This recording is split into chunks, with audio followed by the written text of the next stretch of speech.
With a nod, I follow the captain up to the bridge, falling behind and losing myself in my thoughts. We walk in silence, but I don't mind it.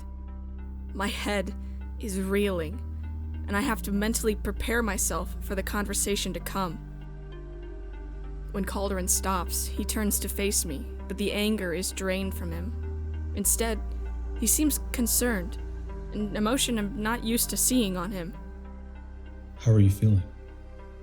The question both relieves and takes me off guard at the same time, and with the way he's looking at me, I know that things have changed. Things haven't always been easy between the captain and I, but despite that, I'm glad he asked. And he had stood up for me against Damon, after all. There's this weight on my chest that just keeps growing and growing. And honestly, I don't know how much longer I can keep it together. Calderon nods, and I know he understands. Perhaps it's something he's even felt before. It's a lot to take in. Don't feel like you have to hold it together on account of any of us. Too many emotions cascade through me.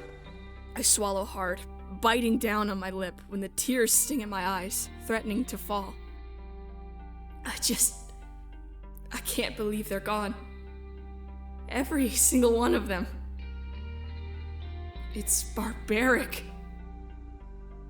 Calderon drops his head, letting out a long breath before he looks at me again, his face anguished.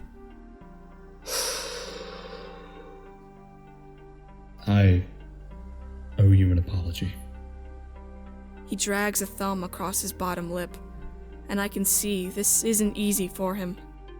I'm sorry for what I said that first day you came aboard. You don't have to. No, I do. The captain fixes me with a hard stare, and I close my mouth, content to listen. I have to say it. I have no excuse for how I acted. I just need you to know that I'm sorry. For all of it. I silently step forward, slipping my arms around him and feeling the strength of his body against mine.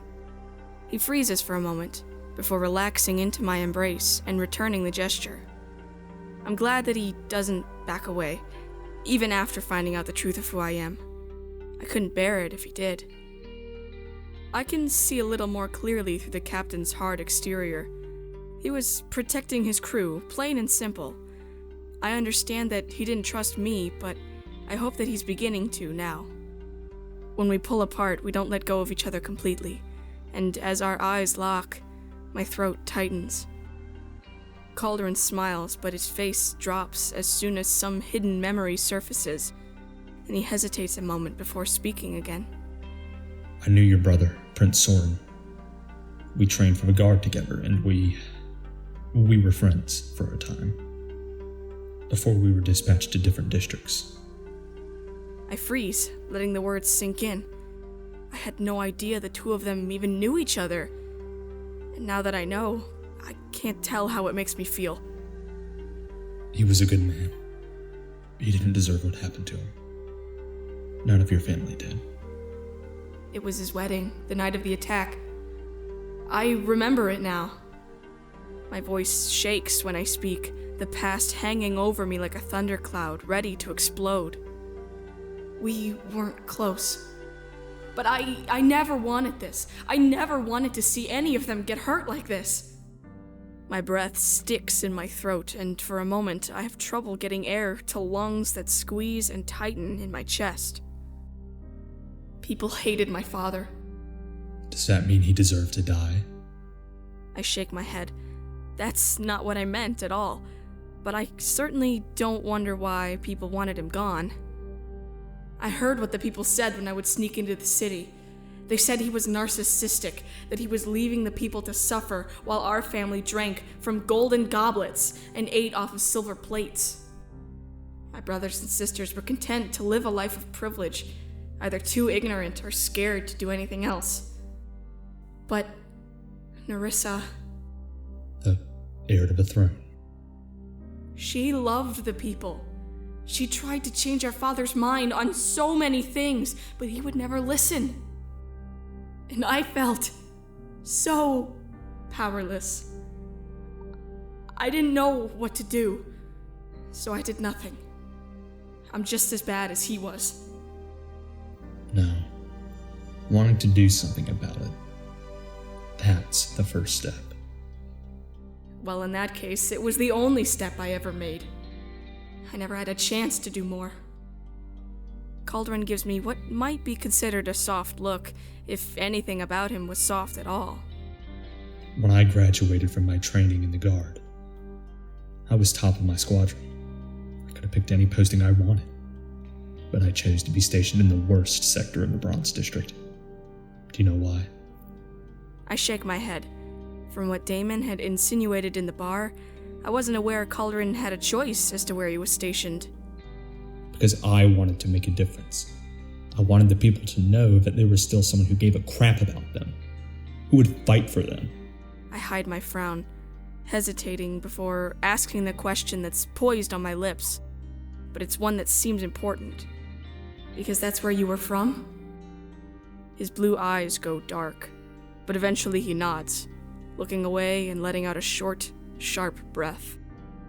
My moms gave me everything I ever wanted, but my birth parents, I couldn't stop myself from wondering if it was their circumstances that prevented them from keeping me. He was quiet for a moment, but then he says with a shrug, Or maybe they just didn't want me. Who knows? I'm sure they did. He glances sidelong at me, putting the wall back in place piece by piece. Before he can finish rebuilding it completely, I ask another question. Why were you exiled? Calderon's throat bobs, his face darkening as he closes himself off more and more. I don't want to talk about that. I won't let him shut me out again, not this time. Calderon, please, tell me. He stops to study me, as if deciding how much he wants me to know. I see the moment he gives in, when a breath of air leaves him, and his shoulders slump in defeat. I wasn't exiled initially. I was awaiting my execution. You... what? Accused of the murder of Lord Oberon, the king's uncle and head of the Crown Council. My eyes widen on the man in front of me, hardly believing what I'm hearing. I remember Lord Oberon's death. I remember attending his funeral with the rest of my family, and how my father had taken the loss particularly hard. They said his murderer was caught and being brought to justice. Back then, I didn't care to know more. I never liked my father's uncle.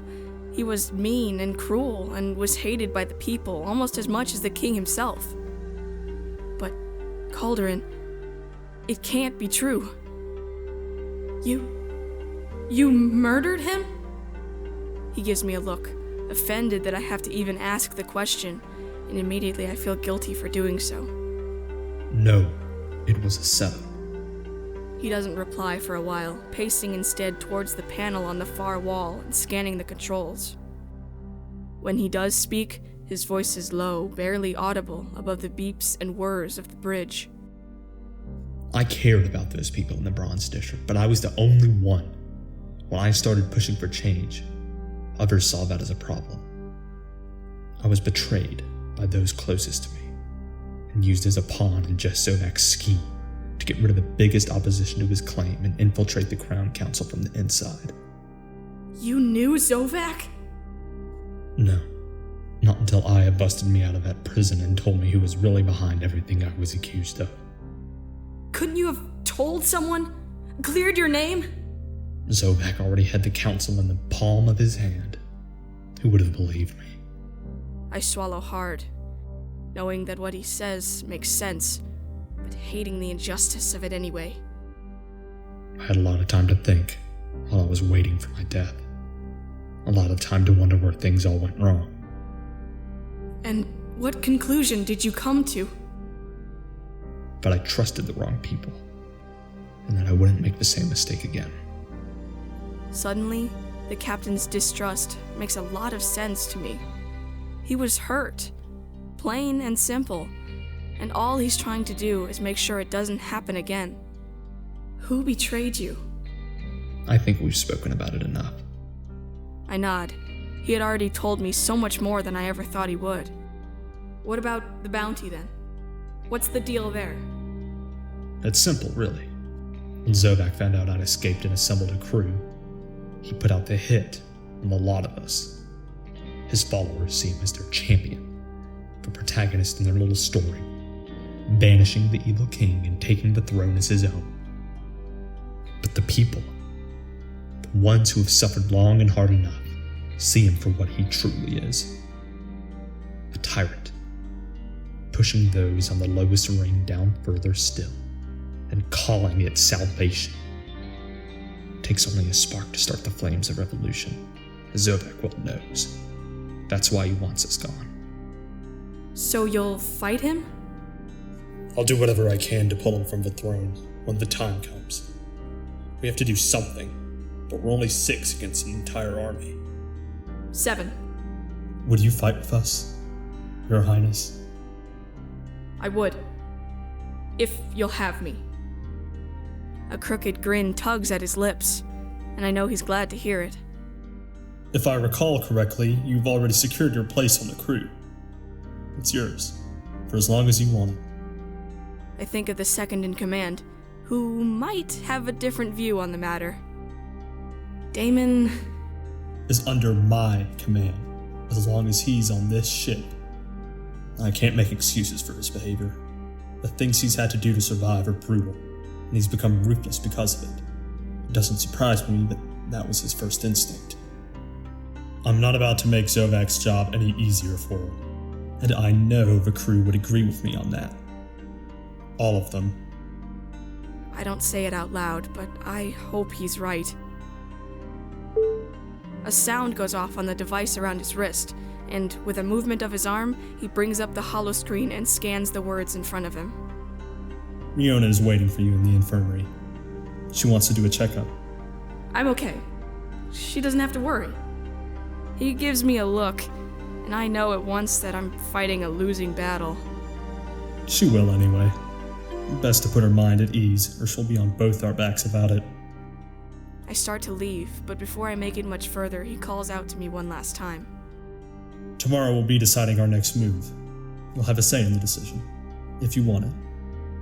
I give a nod, knowing my status as a Royal of Goldus will be a contributing factor to whatever comes next. With a last goodbye, I leave the captain on the bridge and head towards the infirmary before we both incur the wrath of the Talari medic.